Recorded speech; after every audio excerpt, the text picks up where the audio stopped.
Hello everyone and welcome to a really awesome game that was suggested to me by so many of you, and as usual I know by the number of suggestions just how crazy the game will be. It's a game between Vietnamese international master Tuan Minh, also a member of the Croatia Bulldogs team led by Vjeko Malfoy, I'm just kidding, by Vjekoslav Nemec, and Daniel Naroditsky. And I'm not gonna be attributing any Immortal titles to this game, or I know you guys don't enjoy that because there are too many games played today, and every game every day could be like an Immortal game, so you guys decide whether this can be such a game, but it's not even relevant because this game is so incredible. I'm sure you guys are going to enjoy it. So without further ado, let's check it out. We have d4 by Minh and d6 by Daniel. So we have knight to f3 and bishop to g4. Daniel goes for the weighted defense. We have bishop to f4, sort of a London setup, and now knight to d7. We have knight b to d2 and knight g to f6 now. So just nicely. Continuing development, we have h3 challenging this bishop, and now you could either capture or go back. We have bishop back to h5 and now c3, strengthening the center and also preparing queen b3 to develop the queen with tempo. So here c6 and queen to b3 now, and Daniel counters the queen with queen to b6. Now white can either choose to trade queens or do something else, and it's almost never a good idea to trade queens in positions like these because you don't really gain anything, and trading without gaining anything isn't the way to go.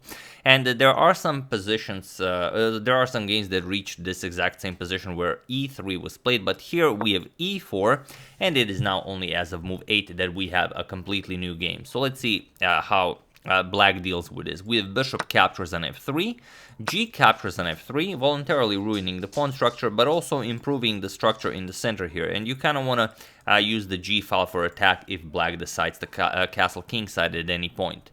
So e5, striking in the center. We have bishop back to e3, makes sense. Now the threat is just captures, as this will expose the queen to the bishop, and the queen back to c7. We have f4 now, striking in the center, and bishop to e7 now, preparing to castle kingside. And here white plays rook to g1, kind of trying to discourage black from castling kingside, maybe create some further weaknesses by moves like g6, but this is exactly what Daniel goes for. He castles kingside, and he's not afraid of any captures, bishop or bishop h6 ideas, as you'll see what happens. So here f captures on e5, making room for the bishop to come to h6, put pressure on the g7 pawn. D captures on e5, and now bishop to h6, threatening to pick up the g7 pawn. We have knight to e8, now nicely defending this and also making room for the f pawn to be pushed, and now knight to f3, bringing another attacker into the game. We have king to h8, unpinning. Now g captures on h6 becomes a possibility, and bishop back to e3 now. We have knight to d6, now adding an attacker to the e4 pawn, and queen to c2, just nicely defending. And now f5, and all of a sudden you can see that it's actually black who's pushing, and it's white's king that's still in the center of the board. So let's see what happens here. D captures on e5, knight captures on e4, and now finally castles by white. He goes for a queenside castles. And now knight captures on e5, grabbing that pawn in the center. Knight captures, queen captures, and here just bishop to d4. And if Daniel did not have this queen to f4 check move, it would be game over because you lose the g7 pawn, and that's just it. So queen to f4 check is the only move. King to b1, and now bishop to f6, countering the light square, white's dark square bishop. Bishop back to e3, attacking the queen, and queen to h4 now. And now a very nice rook lift with rook to d7, putting more pressure on g7. For the moment, the g7 pawn is nicely defended, but now if something like bishop to d4 comes, could be problematic for black. And also the b7 pawn is hanging. However, rook 8 to d8, we have to get rid of that rook. Either by forcing him to move or by trading. So here rook captures on b7, it's not a problem. Daniel wants to use the b file for attacking purposes, so rook to b8, now offering a rook trade, and now you could move the rook somewhere like rook to b3, let's say, or you could trade here. Here we have rook captures on b8, rook captures, and now this is the moment that you've all been waiting for. Now you can see that there's a lot of pressure on white's queen side. The king occupies the b file, same as the rook, and there's a lot of pressure on this c3 pawn. So you can imagine if something like this happens, you will not be able to capture back because, well, because of this.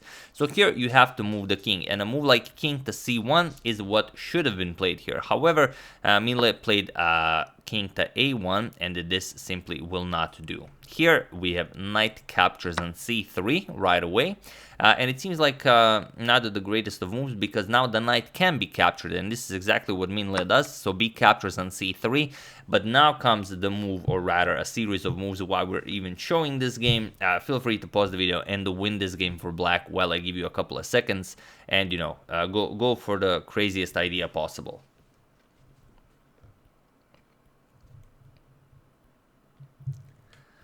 So for those of you who were able to do it, congratulations on spotting the absolutely crazy queen to a4. And for those of you who just want to enjoy the show, this is what Daniel played.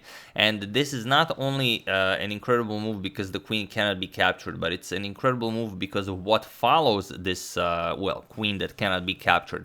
So the problem is, if you capture, then, okay, the rook is cutting off the king from the b file, just bishop captures on c3 is checkmate. There's obviously that.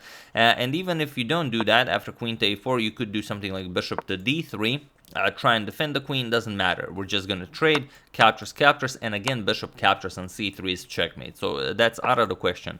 So here, after queen to a4, you don't really have a good move. You have to play something, but, you know, it doesn't really matter what you play.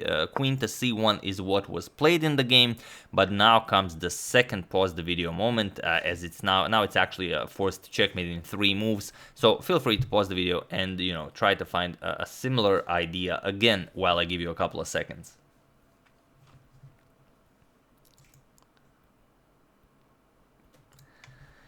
So for those of you who were able to do it, congratulations on, on trying to sacrifice the queen for the second time. And for those of you who just want to enjoy the show, it's queen to d1. And this is just amazing.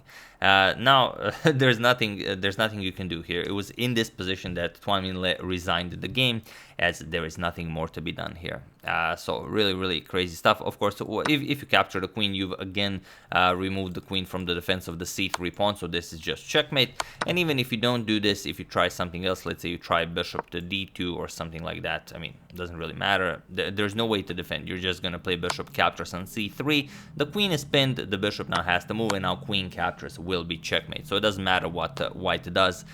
This is just incredible stuff. So just once again, after this b captures on c3, we can just look at this, like knight captures, b captures, and now in super slow motion, look at this.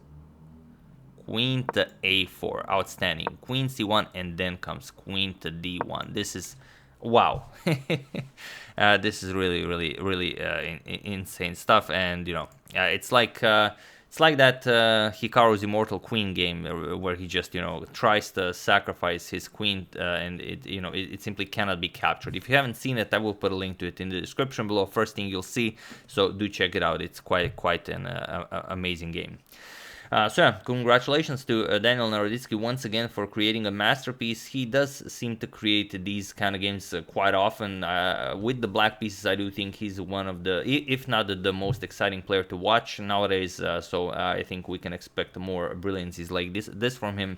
And one other interesting thing about this game, black played this with a 98.8% accuracy, so the entire game is basically perfectly played, and I will include a link to this game if you also want to check out the link to the official game. It was played on chess.com, so you can, you know, go through it yourself if you guys are interested in that.